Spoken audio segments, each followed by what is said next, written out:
Hello दोस्तों, हमारा आज का टॉपिक है घनमूल कैसे निकालें यानी कि क्यूब रूट कैसे फाइंड करते हैं। तो आज की इस वीडियो में हम लोग घनमूल से संबंधित जितने सारे कॉन्सेप्ट हैं पहले उसे क्लियर करेंगे। उसके बाद हम लोग भाग विधि से इस संख्या का घनमूल निकालेंगे। तो सबसे पहले हमारे पास दो शब्द हैं, घन और घनमूल यानी कि क्यूब और क्यूब रूट। तो इन दोनों शब्दों का पहले अर्थ समझते हैं। उदाहरण के तौर पर अगर हमारे पास एक संख्या हो, सपोज एग्जाम्पल में संख्या 8 हो, तो इस 8 का घन और घनमूल क्या होगा हम लोग पहले समझेंगे। तो अगर 8 की घन की बात की जाए तो घन में क्या होता है कि पावर में 3 हो जाता है यानी कि पावर 3 हो जाता है। और अगर इसको कैलकुलेट करें तो क्या हो जाएगा, 8 को 3 बार गुना करेंगे इस प्रकार से, और इसका जो रिजल्ट आएगा वो 512 आएगा। तो ये हो गया 8 का घन। अगर हम घनमूल की बात करें 8 की तो क्या हो जाएगा, इसमें क्या होता है, पावर जो होता है सो 1/3 हो जाता है। इसे हम लोग इस प्रकार भी लिख सकते हैं, इस तरह साइन देके और √8 लेके यहाँ 3 लिख सकते हैं। दोनों सेम चीज़ है क्योंकि दोनों का रिजल्ट सेम आएगा। अगर आप चाहें तो 8 को 2 के फॉर्म में लिख सकते हैं और पावर 3 दे सकते हैं क्योंकि 2 का पावर 3 बराबर 8 होता है। बाहर में कोष्ठ है तो छोटा कोष्ठ दीजिए, पावर 1/3 है तो दीजिए। अगर आपको घातांक का नियम पता है तो इसे कैलकुलेट कर सकते हैं आसानी से। आप इसे लिख सकते हैं 2 का पावर 3 गुना 1/3, क्योंकि पावर गुना हो जाता है। अब यहाँ से आप 3 और 3 को काट सकते हैं और यहाँ पावर 1 बचा हुआ है यानी कि इसका जो पावर है 2 का पावर 1 बचा और इसका जो वैल्यू हो जाएगा सो सिर्फ 2 हो जाएगा। अब आप यहाँ से देख सकते हैं कि 8 की अगर घन की बात की जाए तो हमें रिजल्ट में 512 मिल रहा है, 512। एंड अगर घनमूल की बात की जाए तो सिर्फ 2 ही मिल रहा है। तो घन और घनमूल में काफ़ी फ़र्क होता है। इन दोनों में मेन डिफरेंस पावर का है। देखिए यहाँ पावर में 3 है यानी कि 3 है, और यहाँ पावर में 1/3 यानी 1/3 है। तो घन और घनमूल में बेसिक अंतर हम लोग समझ चुके हैं। अब हम लोग क्वेश्चन को सॉल्व करेंगे यानी कि 15,625 का भाग विधि से घनमूल निकालेंगे। तो चलिए स्टार्ट करते हैं।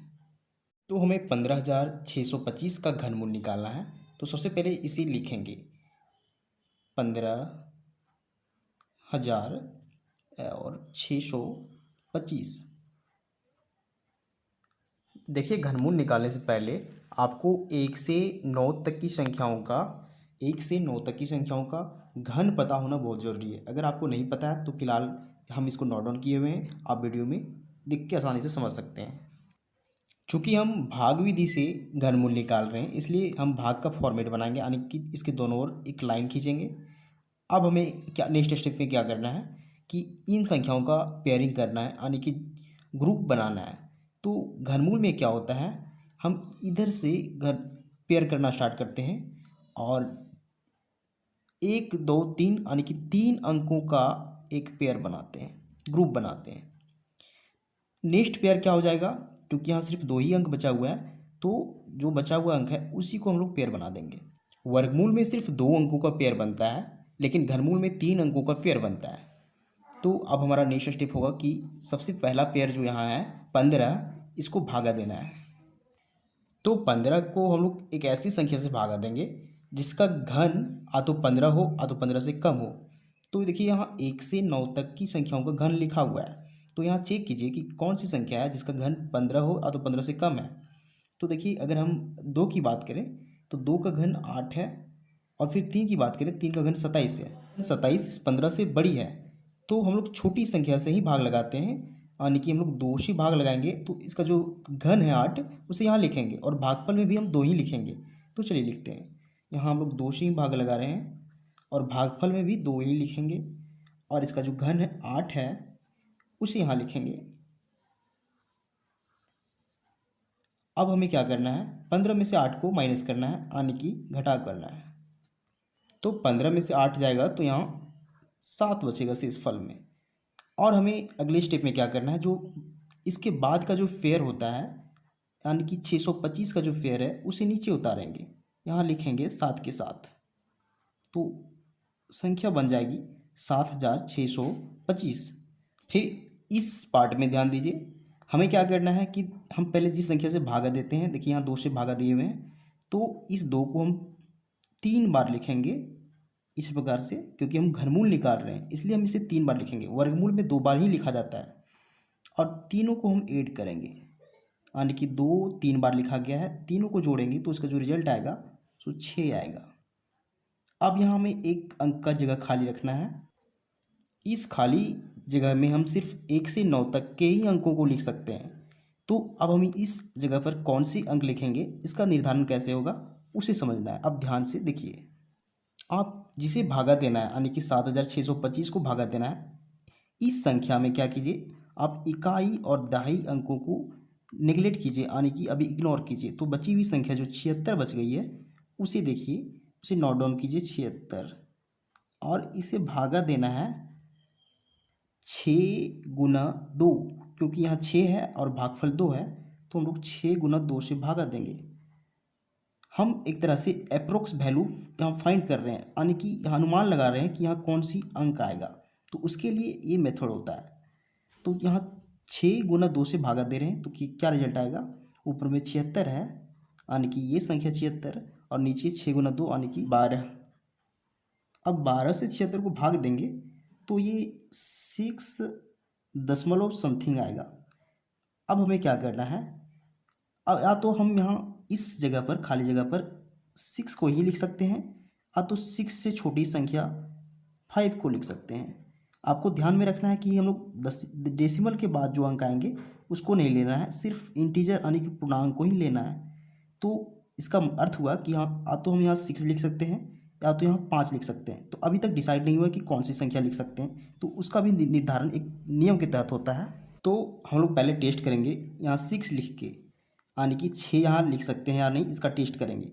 तो उसके लिए क्या करना पड़ता है, ध्यान से समझिए। सबसे पहले क्या करना है, इस यहाँ जो 6 जो आया है तीनों को जोड़ने पर उसे लिखिए, और उसे गुना करेंगे इस भागफल से इस प्रकार से।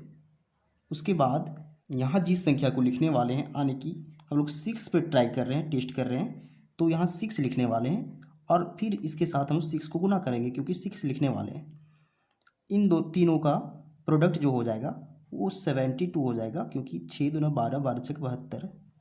अब आप क्या कीजिए, इसमें अपने मन से डबल जीरो बैठा दीजिए, क्योंकि इसमें आप 2 अंक को इग्नोर कर चुके थे, तो ये संख्या 7200 बन जाएगी। हमारा नेक्स्ट स्टेप क्या होगा, क्योंकि यहाँ हम 6 बैठाने वाले हैं, तो 6 और 6 66 बन जाएगा। इसको हम लोग किससे गुना करेंगे, क्योंकि हम 6 अगर यहाँ बैठाते हैं तो 2 6 और लिखना पड़ेगा, क्योंकि घनमूल में होता है कि 6 को 3 बार लिखेंगे। तो 3 6 को एक साथ गुना करेंगे, यानी कि पहले 66 बन जाएगा, फिर बचे हुए 2 6 यहाँ जो बचेगी उसे गुना करेंगे इस प्रकार से, और इसका जो रिजल्ट आएगा उसे नोट डाउन करेंगे।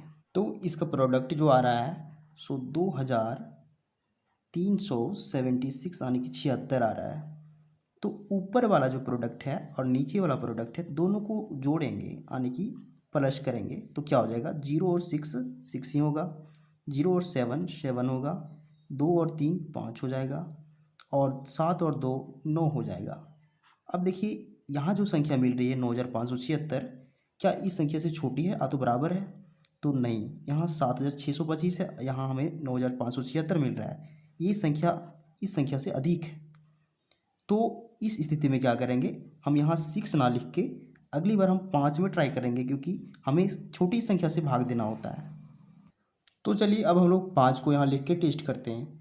हमें पहले से यहाँ 6 लिखा हुआ है, तो 6 लिखेंगे और हमें 2 से गुना करेंगे भागफल से, और अब हम 5 यहाँ लिखने वाले हैं, इसलिए यहाँ हम लोग 5 ही लिखेंगे। उसके बाद इन तीनों को गुना करेंगे, तो 6 दूना 12 बचे 60, और इसमें अपने मन से यहाँ 2 जीरो बैठाना है, तो संख्या 6000 बन जाएगी। अगर हम यहाँ 5 बैठाएंगे तो संख्या यहाँ 65 बन जाएगी, यानी कि 65, और 2 बार और 5 लिखेंगे, क्योंकि घनमूल में हमें 5 3 बार लिखना पड़ता है, तो इसे गुना करेंगे 5 × 5, इसका जो प्रोडक्ट हो जाएगा 1625 हो जाएगा। अब आप इन दोनों संख्याओं को जोड़िए, ऊपर और नीचे की संख्याओं को, तो 0 और 5 5 हो जाएगा, 0 और 2 2 ही हो जाएगा, 0 और 6 6 हो जाएगा, 6 और 1 7 हो जाएगा, हमें 7625 मिल रहा है। और हमें यहाँ 7625 को ही भाग देना है। तो हमें जो चाहिए था मिल चुका है, यानी कि इसके बराबर संख्या यहाँ मिल चुकी है। तो इस जगह पर हम इस 5 को लिखेंगे, क्योंकि टेस्ट करने पर हमें यहाँ 5 से ही लिखना पड़ेगा। तो 5 लिखेंगे और भागफल में भी हम 5 ही लिखेंगे। तो ये तरीका होता है टेस्ट करने का कि यहाँ कौन सी संख्या बैठाएंगे। अब हम क्या करेंगे, इस 7625 को यहाँ लिखेंगे। उसके बाद यहाँ जो भागफल में हम 5 लिख चुके हैं उसे 2 बार और लिखेंगे, यानी कि 5 और 5। तो यहाँ 5 3 बार लिख चुके हैं। अब हमें क्या करना है, नेक्स्ट स्टेप में इन दोनों को घटाना है। तो 7625 में 7625 को घटाएंगे तो शेषफल 0 हो जाएगा, यानी कि हमारा घनमूल कंप्लीट होता है। क्योंकि शेषफल 0 होने का मतलब है कि घनमूल का प्रोसेस कंप्लीट होता है। और इन तीनों को जोड़िए, यहाँ 5 3 बार है तो उसका रिजल्ट 15 हो जाएगा, एक हासिल में जाएगा और 6 के साथ जुड़ जाएगा तो 7 हो जाएगा, यानी कि यहाँ 75 हो चुका है। अब हमें चेक करना है कि ये घनमूल का प्रोसेस सही है या गलत है। तो उसके लिए क्या करते हैं, यहाँ जो संख्या हमें प्राप्त हुई है भागफल के रूप में 25, उसका यहाँ 3 गुना होना चाहिए, यानी कि 3 गुना 25 का 75 हो चुका है। तो ये प्रोसेस सही है, क्योंकि इस भागफल का यहाँ तिगुना है। तो अगर तिगुना हो तो प्रोसेस सही होता है। अब हमें ये देखना है कि घनमूल कौन सी संख्या है। तो जो भागफल के रूप में यहाँ संख्या होती है वही घनमूल होती है। तो यहाँ जो संख्या 25 है वही इस संख्या का 15,625 का घनमूल हो जाएगी। अगर आपको टेस्ट करना है कि 15,625 का घनमूल 25 है या नहीं, तो 25 को 3 बार गुना कर सकते हैं। 25 गुना 25 गुना 25, इसका रिजल्ट 15,625 ही आएगा। 15,625 अगर इतना रिजल्ट आता है तो ये मेथड सही है एंड क्वेश्चन सही बना हुआ है, सॉल्यूशन सही है। इसे हम लोग इस प्रकार भी लिख सकते हैं, 15,625 का एक घनमूल का साइन होता है 3 लिखते हैं तब, और इसका जो रिजल्ट आया है 25 यहाँ लिख सकते हैं। ये हमारा आंसर हो गया। तो उम्मीद करते हैं घनमूल का ये प्रोसेस और मेथड आपको समझ में आया होगा। और अगर आपको वीडियो पसंद आता है तो वीडियो को लाइक कीजिए एंड चैनल को सब्सक्राइब जरूर कीजिए, क्योंकि हम इसी तरह का वीडियो बनाते रहते हैं जो आपके काम का हो। Thank you.